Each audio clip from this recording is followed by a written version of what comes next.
Welcome in. I'm Rick Gaiman, and this is a very exciting new episode of 300 Yards to Unknown. In this episode, I interview Gary D'Amato, who is probably the guy with the largest signed golf ball collection in the world, over 750 golf balls and counting, I might add, in his collection. And I'm not sure there's evidence that anybody else has more. So it's a really interesting, kind of exciting. It got me amped up to talk to Gary about this and kind of see who's in his collection, who's not in his collection, how he goes about even acquiring these golf balls. And I know a lot of you are probably seeing it sitting at home thinking, oh, I've got a couple of signed golf balls. Well, try 750 plus of them in your collection. It was a lot of fun. I really appreciate Gary for his time, and let's get to it. All right, let me welcome in Gary D'Amato. And Gary, this is exciting. This caught my attention. This is something people might find a little weird or a little quirky, but I love what you have going on here. You have one of the largest, if not the largest, signed golf ball collection in the world. Is that what I'm to understand? Well, I haven't checked with the Guinness Book of World Records lately, but the guy who had the record a few years back, I've got more than him, so I'm going to have to check with Guinness and see if my collection's a world record. Okay, and I want to make sure we have the real-time count here, Gary. What are we officially up to right now in this moment? I think it was 768 when I posted the column last week. It is now 769. You've acquired one. You've acquired one more since this article that I read that I said I got to talk to Gary about. You know what? People out there have latched onto the column somehow, and I've gotten several offers from people saying, oh, I see in your list you don't have this ball. I'm happy to send it to you, or I can make a connection for you and you can get this ball. So one guy sent me a golf ball autographed by Miguel Angel Jimenez, okay, and I did not have his autograph. So thank you. All right, so we're at 769, but let's go back, Gary. Obviously, collecting anything, I imagine, is a passion of love. You know, if it's collecting coins or collecting stamps. Why golf balls and why signed golf balls? Because that takes it to a whole nother level. Yeah. You know, I wish I was trying to remember when and how I got my first signed golf ball, and I honestly can't remember. I've been doing this for probably 30 years now, more than that even. And why golf balls? Well, I've been a longtime golf writer for the Milwaukee Journal-Sentinel for 28 years, and now I write for Killarney Golf Media, and I write for a website called Wisconsin.golf. But as a reporter, it's a sin to ask an athlete you're interviewing or right, who grants you time to ask for an autograph. So I don't obtain my autographs that way, but because I've been around golf and golfers basically my whole life, and I've written about golf forever, it just was one of those things I just kind of latched onto. And once my stockpile of signed balls started growing, I just wanted to keep adding to it, I guess. So of the 769 golf balls that you have signed, you mentioned not having Miguel Angel Jimenez's autograph before. Are these all unique autographs? I imagine there's duplicates in there. How do you actually get to that official count? There are duplicates, quite a few duplicates actually, because quite often I'll buy someone's collection who's selling an entire collection through one of the established golf auctions. There's a couple established golf auctions. eBay, you have to be careful because there's a lot of forgeries on eBay. You know, nobody is going to forge Alan Doyle's autograph on a golf ball, but Jack Nicklaus and Arnold Palmer, you'll find a lot of forgeries on eBay of those guys. So I'm careful about what I buy. So when I buy entire collections, quite often, I'll buy 70 balls, and maybe I've already got 15 or 20 of them. So they become duplicates. Got it. Okay. Now, I imagine there are a couple of crown jewels in this collection. What are some of the balls that stand out to you the most? I've got Alan. Well, this is a non-golfer. I do have quite a few non-golfers on golf balls too. Okay. And one of my favorites is Alan Shepard. I guess there's a golf connection because he was the only man to hit a golf ball on the moon, the astronaut Alan Shepard. Oh, okay. So that's fascinating. I immediately went to, these are all just golfers, but I guess that opens it up to really anybody, and that's really cool. So you could have non-golfers signing golf balls, being a part of the collection, even if there is, and that's a really cool one with a golf connection as well. Yeah, I've got quite a few football players, baseball players, quite a few celebrities. I have Bob Hope, Bill Murray, Dan Rather, just a number of big-time celebrities on golf balls. Usually they're part of other people's collections, and I buy the entire collection. That's usually how I get those. Okay, so buying other people's collections is one way that you could acquire these. Now that you've got this kind of journey that you're on, you mentioned people reaching out. Has the community, have there been people saying, "Hey, I've got a ball for you. I want to be part of this. I want to add it to your collection."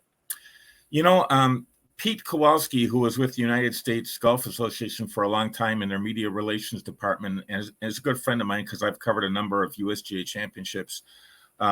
Pete read that column, and he noticed that I did not have a ball signed by Carol Semple Thompson, who was a great amateur player, won a bunch of tournaments as an amateur, bunch of USGA championships, senior women's amateurs.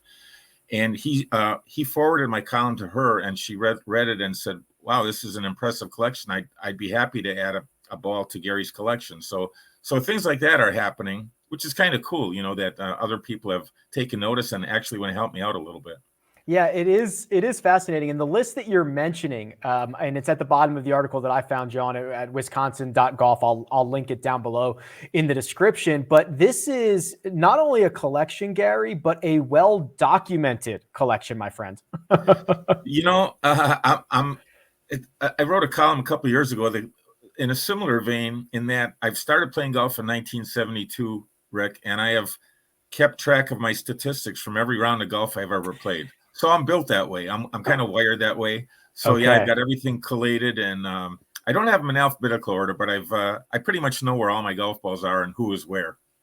Yeah, I mean, I'm just reading through the list. Even some modern major champions, Bryson DeChambeau, 2 Brooks Koepkas. I mean, it's a pretty extensive list here, and I think it begs the question, Gary, where do you keep them all? Are they all displayed somewhere? Because I know, you see these all the time. People more frequently will collect logo golf balls from courses that they go to. That's very common, and then You'll generally see a shelf in someone's house displaying each of them, and maybe that's 12 or 36.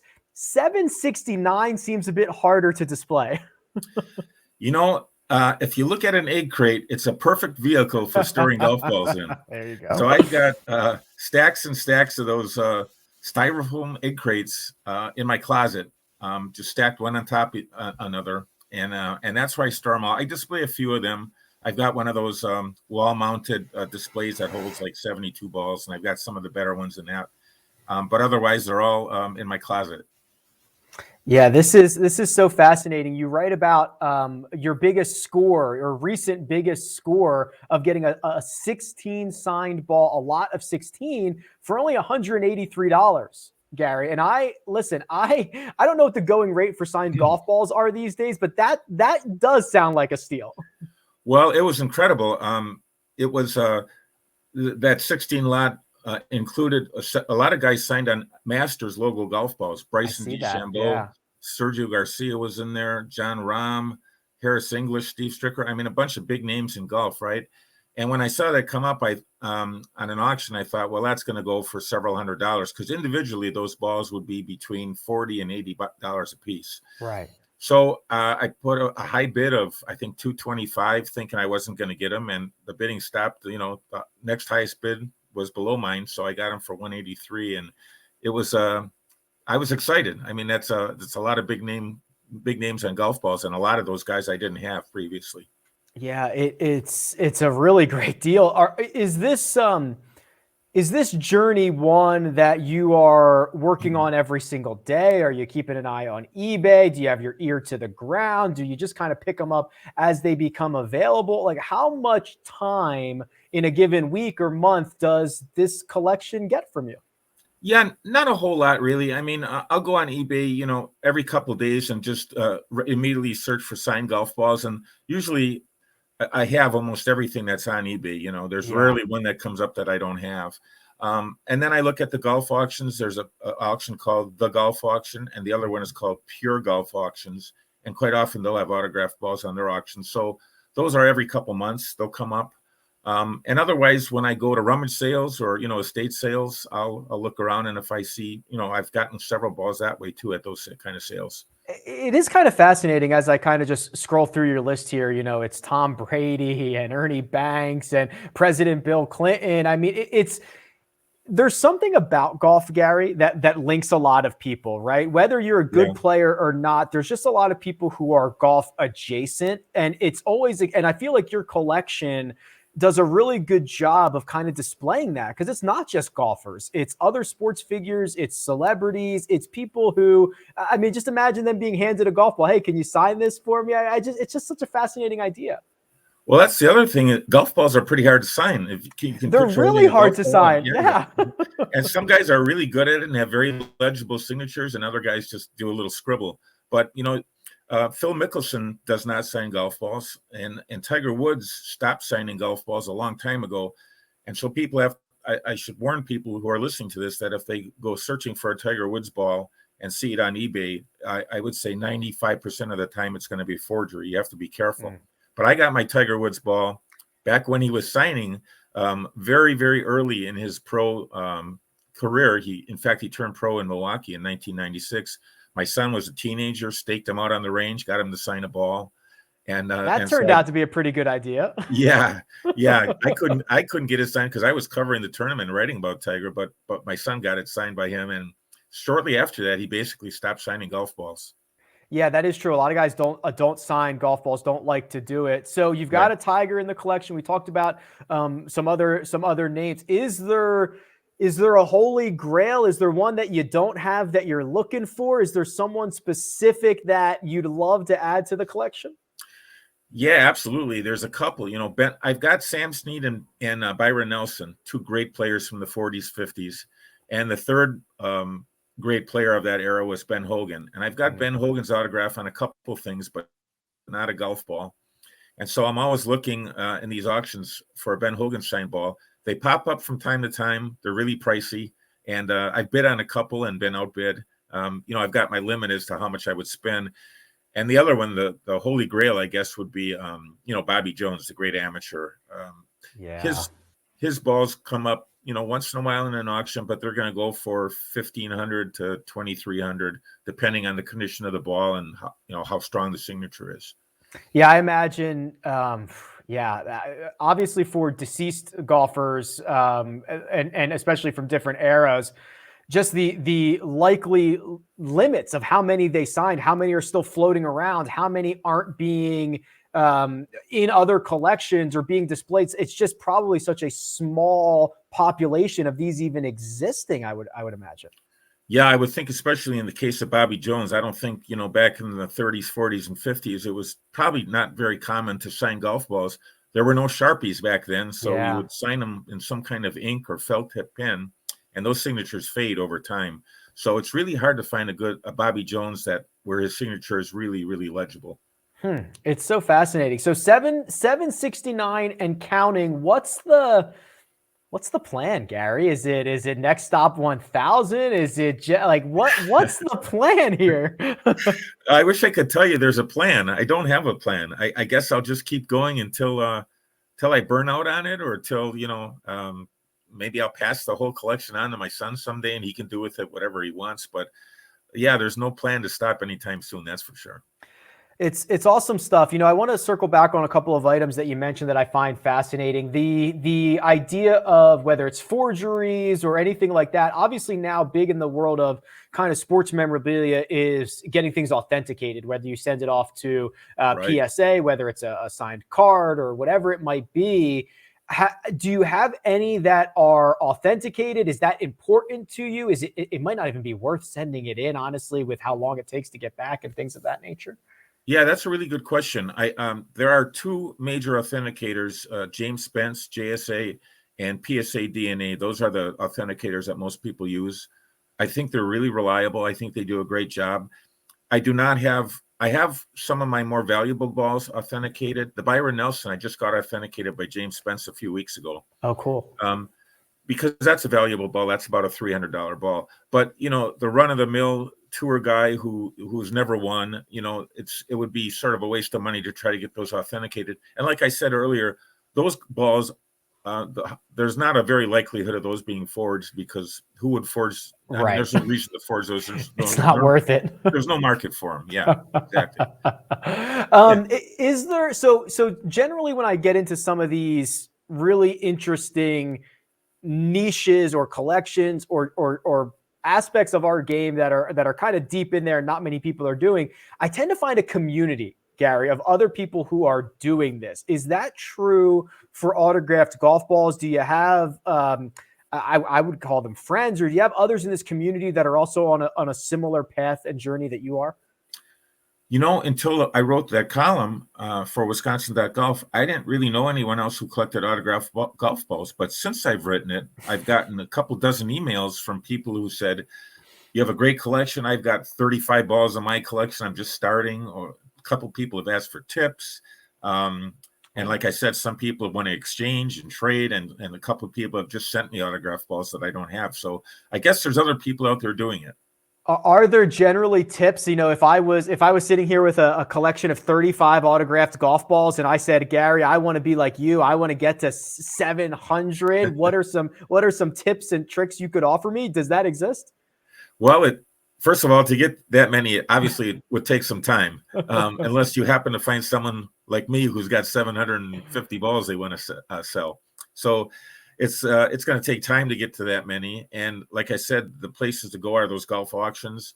And then, for fans, go to golf tournaments and bring a few balls and a Sharpie. And, guys won't sign while they're playing, but after they're done playing, sometimes before they go out to play, they'll sign golf balls, mostly after they're done. And for fans, that's the place to get them. I see a lot of people at golf tournaments I've covered, a lot of kids, especially, with Sharpies and golf balls and golfers signing for them. Yeah, especially during practice rounds too. Tuesday, Wednesday, right. Their guys are very accessible. They're usually very open to signing autographs. That probably feels like an even better time to get them as well. For sure. Yeah, practice rounds are a great time. Awesome. Well, this is fascinating. So are you, since you wrote the column, you've gotten emails, you've added another to the collection. Are there more en route? Are there any, are you think you're going to get to 770 in the next day, week, month? How far out do you think you are? Well, I do have a guy that traded. I had 4 Hideki Matsuyamas. Wow. Who won the Masters. Yeah. And so I could part with one of them, and he had a Jonathan Vegas, who I did not have. Yeah. So we're trading. I just sent mine. He's going to send his in the mail.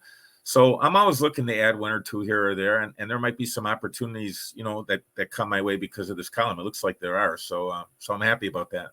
Yeah, absolutely. I'll link the column below, and it's got the full list here. I'll try to keep my ear on. Now I feel like I'm a part of this, Gary. Now I feel like I've got to be out here looking for signed golf balls, and I've got to compare it against the list, and I got to see if you have it, and if you don't, I'll send it. Now I feel like I'm part of this. This is exciting for me, even though I'm not physically collecting the golf balls. Yeah, you're an honorary member of the club. Let's put it that way. That's awesome stuff, Gary. Again, you mentioned you're a writer. It seems like you do a lot of stuff for Wisconsin.golf. If we want to read some of these articles from you, what's the best place to find you? Yeah, that's exactly it. I left the Milwaukee Journal-Sentinel. I was a longtime sports writer and columnist there in 2018. Joined Killarney Golf Media, and the place you can find my writing is on Wisconsin.golf. It's a website, and not .com, .net, just Wisconsin.golf. I like that. I like that. That's pretty cool. Gary D'Amato, I really appreciate it. This is fascinating. I'm glad we were able to connect. Thank you so much for coming on. Oh, thanks for having me. Appreciate it.